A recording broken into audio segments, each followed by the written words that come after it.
Thanks for watching this video. I'm Miss Complexities, the host of Complexities podcast, and we're coming back in season 2 very soon, probably January, February of 2019. So right now, I'm going to go through my goals for 2018 and also my theme for the year. And I'm just going to show you guys how I talk to myself and how I deal with things that didn't go my way, or even things that did go my way, because it's just as important to pat yourself on the back. I started something new last year, and that was like a theme or an intention or an affirmation for the year.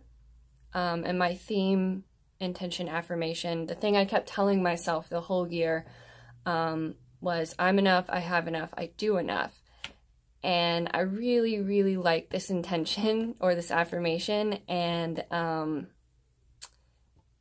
I'm definitely going to keep it for next year. I do have a new like affirmation theme for the next year, but I am going to keep this one because, I mean, really, you could never have enough, reminding yourself that you're enough. So that was my last year's theme, and I highly recommend setting a theme for the year. Last year, like I said, was the first year I did that, and I don't know, it was nice to just have something to consistently go back to remind myself what I was working on, and just to stay centered on something. So I'm just going to go through the quick goals that I have for last year and give you my like honest reaction to how I would deal with these things. Deal with like just an honest look at how I'm letting my mind work. Make my own candles with sustainable resources. I did not 100% complete this goal, but I did try, and I did make a few of my own candles this year. So I mean, I would give that one like a 50-50. I made a valiant effort, and I know that I can do more with that. So pat on the back for me, and more to do next year. Buy as much fair trade as possible. I did make a really good effort on this, actually, and I'm really happy about that, because fair trade is something that's important to me, and I've learned a lot throughout 2018 about the importance of it. And I mean, it just feels good to know that you're supporting people actually getting fair wages. So I'm going to continue doing that next year too. Maintain a healthy weight and not have to go back to the eating disorder clinic. #winning. Fucking did that. And that was a really hard struggle, you know, every day a reminder of this goal. And I did it, and that's definitely going to be a goal for next year too. Work through my anger. If you listen to the podcast, you know all too well about my anger issues. But yeah, I think I didn't journal or do the things that I wanted to do here in the goals, but I did do more of like processing my thoughts and trying to trail back why I was having anger. So I'm gonna give this one like a 50% yes, and I'm gonna pat myself on the back for actually connecting with my anger, because that's something I never did before. More yoga and more dancing, more movement, more meditation. No, I didn't do that. I think these things are hard for me because they put me in my body, and they put me in the present moment. And if you have CPTSD or any kind of trauma history, or even, you know, some mental health issues, being in the present moment and being in your body is like the scariest fucking place of all, right? So I definitely found ways to avoid that this year, and that's okay. I didn't miss anything. I didn't lose out, because I had a really great year, and it is on my to-do list. I did start the last 2 nights. I've done more yoga. By more, I mean actually doing it. And it is something I want to take into the new year. So I'm not going to chastise myself. I'm not going to tell myself that I failed. I'm not going to worry about, you know, what could have been if I had done this more. I'm just going to be like, no, didn't happen, and put it on the docket for next year. Growing out my hair, not cutting my hair. I did it. I did not, I don't know I don't think I really cut my hair at all this year. If you know me personally, you know that my hair changes a lot, and I get very impulsive, and I chop my hair off or I shave my head. And that's one of my, like, coping skills, I guess. I don't know. I like to just do crazy shit with my hair. And I haven't done that. I haven't dyed it. I haven't cut it. I haven't done anything that I normally do to cope with stress or whatever. And I love my hair the way it is. So it is on my next year. It's going to the next year. I'm not going to cut it again. Finishing the renovations on the house. We did finish the basement, and we're like over halfway done with one of the basement rooms. We did not start the bathroom renovation, or the kitchen. And that's fine, because I got really tired of renovating the house and painting and all that shit. So that may not go on the goal sheet for next year, because I'm just fucking tired of it. And that's okay. I'm allowed to be tired of it. There's nothing that says that I have to get this done, or there's no one holding me to finishing these things. Like, I set these goals, I can erase these goals because it's my fucking life. This is a big goal that I set, and I talked about this on the podcast. I wanted to have my manuscript finished by tomorrow. And I wanted to be able to start looking for a literary agent in January.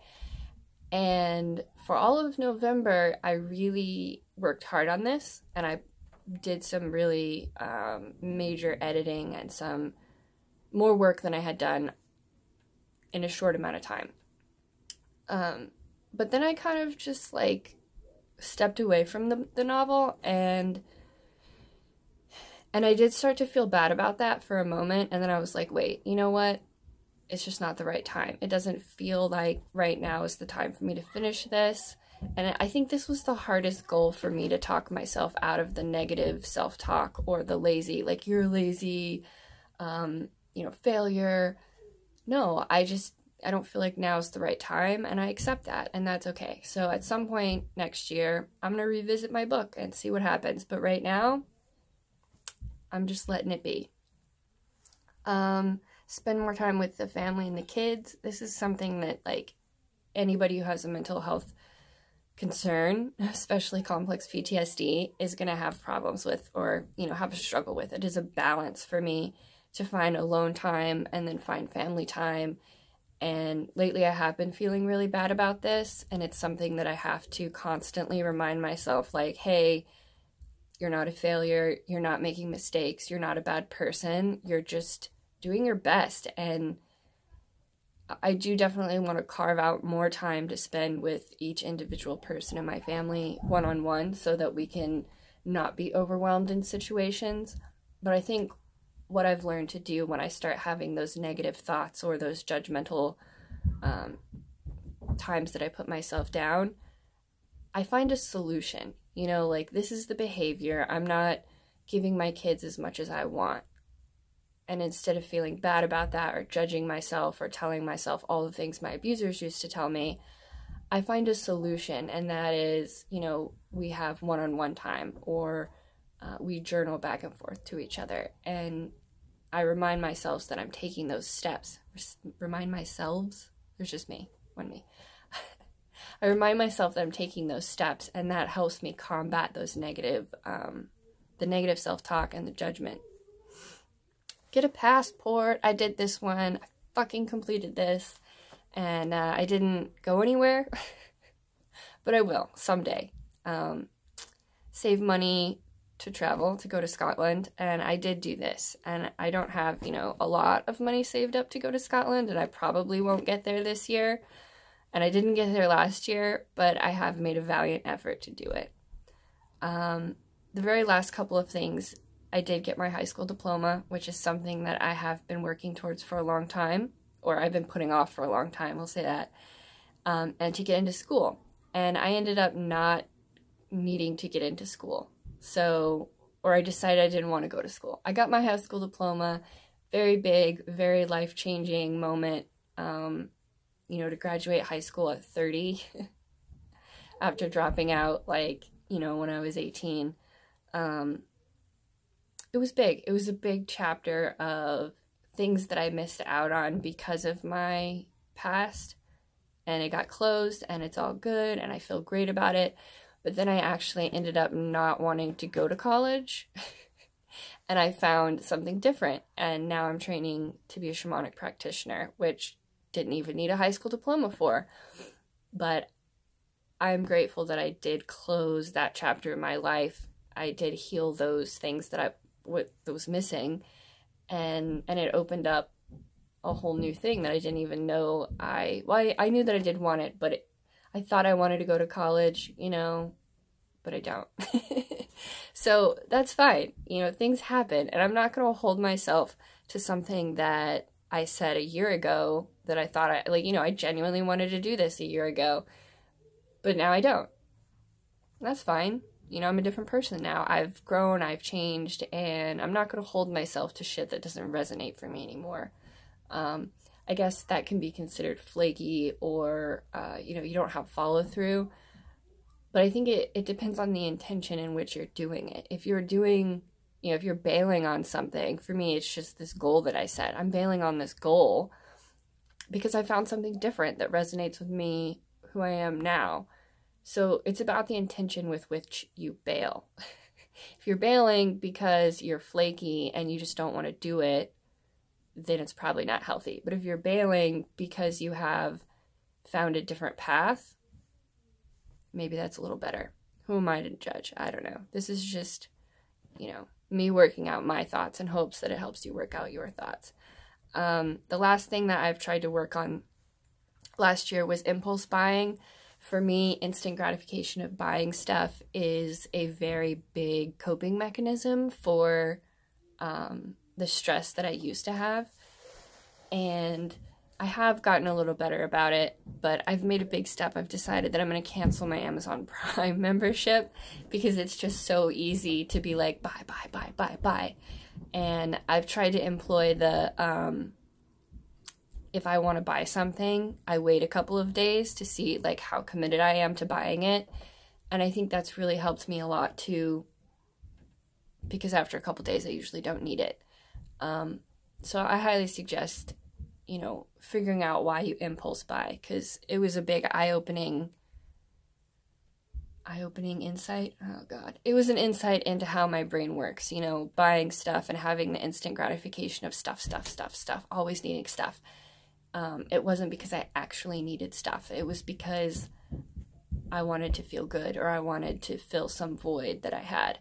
So waiting and not impulse buying has given me a chance to understand the thought process behind it. And I'm going to continue that in the new year too. This video's gotten really long, so I think I'll make a part 2, which is what my goals are for 2019 and how I plan to go about them and what my theme is for next year. So I hope everybody has a great, safe new year. New Year's is going to be my 1 year of sobriety. I hope everybody stays safe and healthy, and to another year of recovery.